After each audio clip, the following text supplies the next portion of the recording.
ते खरं आहे. क्षमा प्रकाश मुखर्जी यांनी भारतीय जनता पक्षाची स्थापना केली होती. त्यांचं मूळ निवास हे पश्चिम बंगाल होतं. त्याच्याविषयी महत्त्वाचा विषय आहे की ममता दीदींनी बंगाल पुढे नेऊन ठेवलं. एका जमान्यात 1920 च्या आधी कलकत्ता ही भारताची राजधानी होती ब्रिटिश इंडियामध्ये.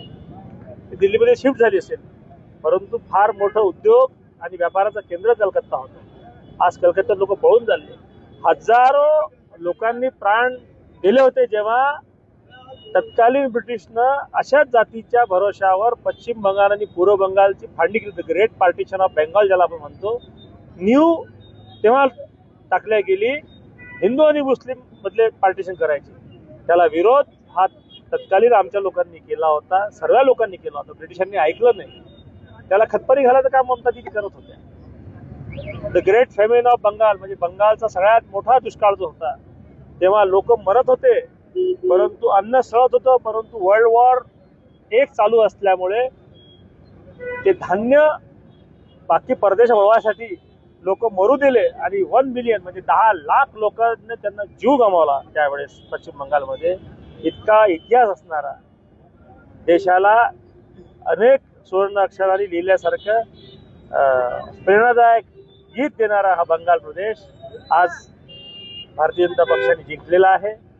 आणि जिंकलेला आहे म्हणजे फक्त भगवा झेंडा आणि भाजप सत्ता स्थापन होणार आहे असं नाही, तर पश्चिम बंगालच्या जनतेला एक दिलासा देण्याचं, भयमुक्त वातावरण देण्याचं, औद्योगिकीकरणाकडे देण्याचं, बेरोजगारी दूर करण्याचं संकल्प घेऊन भारतीय जनता पक्ष पुढे जात आहे.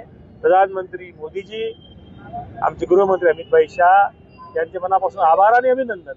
आणि महाराष्ट्राचे मुख्यमंत्री देवेंद्रजी यांनी पण अनेक सभा पश्चिम बंगालमध्ये घेतल्या होत्या. आणि त्यामुळे हा जो उत्साह आहे कार्यकर्त्यांचा, प्रत्येक भारतीयाला आज अभिमान आणि स्वाभिमान जागृत झालेला आहे त्यांचा. बंगाल आम्ही जिंकलो. ह्या निवडणूक जरी पश्चिम बंगालची होती तरी या देशात साधारणतः राजकीय वारे कसे व्हायला पाहिजे याची दिशादर्शक या पश्चिम बंगालच्या माध्यमातून जाईल. आणि रोहिंग्यांसारखे लोक जे बांगलादेशातून येऊन इथं खुलेआम मतदार कार्ड बनवून राहिले होते आणि देशाची डेमोग्राफी बदलायचा प्रयत्न करून राहिले, त्यांना एक फार मोठी चपराक या निमित्तानं मिळाली. जेवढा आनंद